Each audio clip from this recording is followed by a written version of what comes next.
ஒரு கதை சொல்லிட்டா சார். சொல்லுப்பா. ஒரு ஊர்ல 40 மாணவர்கள் ஒரு வகுப்பறையில படிச்சாங்க.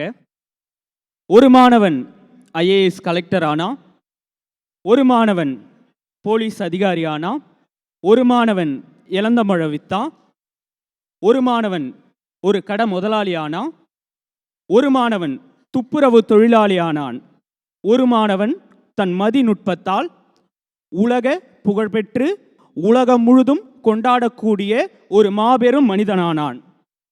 அந்த மாணவன் பிறந்த ஊர் திண்டுக்கல். அந்த மாணவனின் பெயர் லியோனி.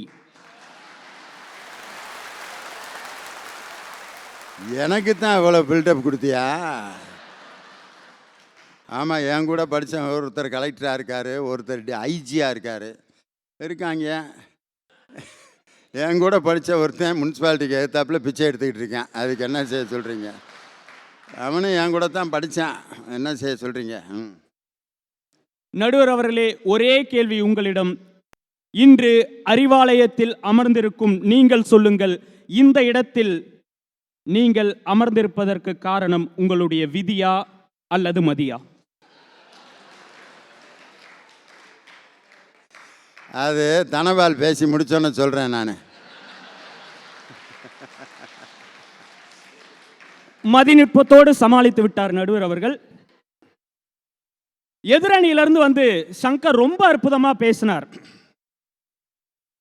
உலக நாடுகள் எல்லாம் எங்கள் நாட்டில் இப்படி ஒரு விஞ்ஞானி பிறக்கவில்லையே என்று ஏங்கி தவித்த ஒரு மனிதன், இப்படி ஒரு ஆசிரியர் எங்கள் கல்லூரிக்கு கிடைக்கவில்லையே என்று ஒவ்வொரு மாணவனும் ஏங்கி தவித்த ஒரு மனிதன், இப்படி ஒரு இறப்பு எனக்கு வரக்கூடாதா என்று ஒவ்வொரு மனிதனும் உலகிலே ஏங்கி தவித்த ஒரு மனிதன், அவர்தான் ஏபிஜே அப்துல் கலாம் அவர்கள்.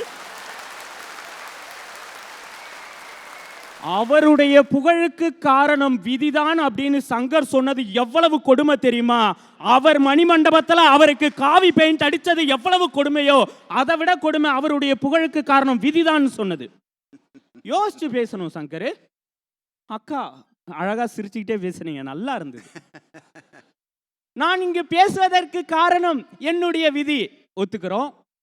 நீங்கள் எல்லாம் கேட்க வேண்டும் என்பது உங்களுடைய விதி, ஒத்துக்கிறோம். ஆனால் கேட்பவர்கள் பேசுகின்ற பேச்சுக்கு எப்படி பேசினால் கைத்தட்டுவார்கள் என்று தெரிந்து பேசியது உங்களுடைய மதி.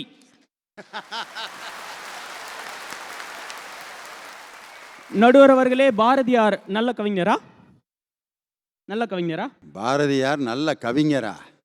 கவிஞர்களுக்கெல்லாம் ஒரு வழிகாட்டி, கவிஞன் என்றால் எப்படி இருக்க வேண்டும் என்பதற்கு எடுத்துக்காட்டு மகாகவி பாரதி தான். நடுவரே சொல்லிட்டார்.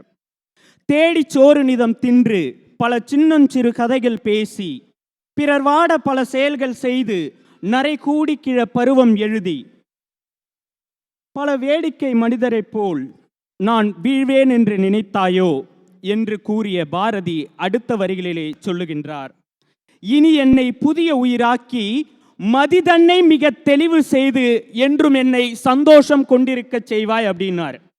பாரதியாரே சொல்லிட்டாரு, மதிதன்னை தெளிவு செய்தாதான் சந்தோஷமா இருப்பாங்கன்னு.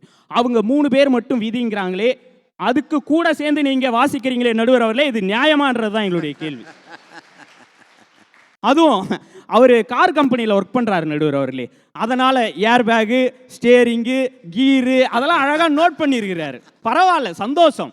ஆனால் யோசிச்சு பாருங்க, 30 கோடி ரூபா போட்டு கார் வாங்குற ஒருத்தனுக்கு கொஞ்சம் கூட யோசிக்காம ஏர் பேகு சென்சாரை செட் ஆகாமல் செட் பண்ணி கொடுத்ததுனால தான் அந்த மனுஷன் இறந்தாரு. மதிநுட்பத்தோட எல்லாத்தையும் செக் பண்ணி கொடுத்துருந்தா அந்த மனுஷன் இறந்துருப்பாரா? கன்னத்தில் கை எல்லாரும் அவங்க தொழில் படி தான் பேசுவாங்க, அது உண்மைதான். அது சில பேர் மனைவி ஏங்க நான் கட்டியிருக்க சேலை எப்படிங்க இருக்கு அப்படின்னா, புதுசாக போட்ட டிக்காஷன் மாதிரி சும்மா நச்சுன்னு இருக்கடி அப்படின்னா, விசாரிச்சு பாருங்கள், டீ கடை வச்சுருப்பேன் அவன். அதாவது அவன் ரூட்டில் சொன்னா தான் அது ஒரிஜினலாகவும் இருக்கும், ரியலாகவும் இருக்கும். நடுவர் அவர்களே, ஒருத்தன் வெற்றி பெற்றால் விடாமுயற்சி என்பார்கள், ஒருவன் தோல்வி அடைந்தால் வீண் முயற்சி என்பார்கள். விடாமுயற்சி என்பவன் மதியின் பின்னால் செல்லுகின்றான், வீண் முயற்சி என்பவர்கள் அந்த 3 பேர் மாதிரி விதியின் பின்னால் செல்கின்றார்கள். அதுதான் நிதர்சனமான உண்மை. தமிழக மாணவர்களுக்கு அறிவில்லையா? வடநாட்டு மாணவர்களோடு போட்டி போட்டு அவர்களால் நீட் தேர்விலே வெற்றி பெற முடியாதா? ஏன் அவர்கள் இத்தனை போராட்டங்களை நிகழ்த்துகின்றார்கள்? வடநாட்டு மாணவர்களுக்கு இணையாக அவர்களால் நிற்க முடியாதா என்று கேட்டார்கள். தமிழ்நாட்டு மாணவர்களுடைய விதி அப்படித்தான் என்று அங்கே எக்காலமிட்டார்கள். யோசிச்சாம பாருங்க, ஒரு தமிழ்நாட்டு மாணவன் விட்டாயா வெறும் 64 கிராம்ல சேட்டலைட்ட நாசாவில இருந்து அவன் ஒரு தமிழ்நாட்டு மாணவன். அவன் இந்த தமிழகத்திற்கு புகழை தேடி கொடுத்தது அவனுடைய மதிநுட்பத்தால். மறுக்க முடியுமா? ரிஃபாத் ஷரூக் அப்படிங்கிற 18 வயது நிறைந்த அந்த இளைஞன் தான் இந்த தமிழகத்திற்கு பெருமையை தேடி கொடுத்தான் அவனுடைய மதிநுட்பத்தால். அரசிலங்குமாரியில் ஒரு அற்புதமான பாட்டு வரும் நடுவர் அவர்களே. விதியை எண்ணி விழுந்து கிடக்கும் வீணர் எல்லாம் மாறணும். சங்கரே, விதியை எண்ணி விழுந்து கிடக்கும் வீணர் எல்லாம் மாறணும், வேலை செஞ்சா உயரும் என்ற விபரம் மண்டையில் ஏறணும். சரியா? அந்த வரிகளை மனசுல நினைச்சுக்கோங்க நடுவர் அவர்களே. இவ்வளவும் நான் சொன்னதுக்கு அப்புறம் விதியை நினைச்சு தீர்ப்பு சொல்லாம உங்கள் மதிநுட்பத்தை பயன்படுத்தி அறிவாலயத்தில் அமர்ந்திருக்கின்றீர்கள். மூட நம்பிக்கையின் பின்னால் செல்லாமல் அறிவை பயன்படுத்தி நல்லதொரு தீர்ப்பை வழங்குமாறு கேட்டு நல்லதொரு வாய்ப்பிற்கு நன்றி பாராட்டி இடம் அமர்கின்றேன். நன்றி, வணக்கம்.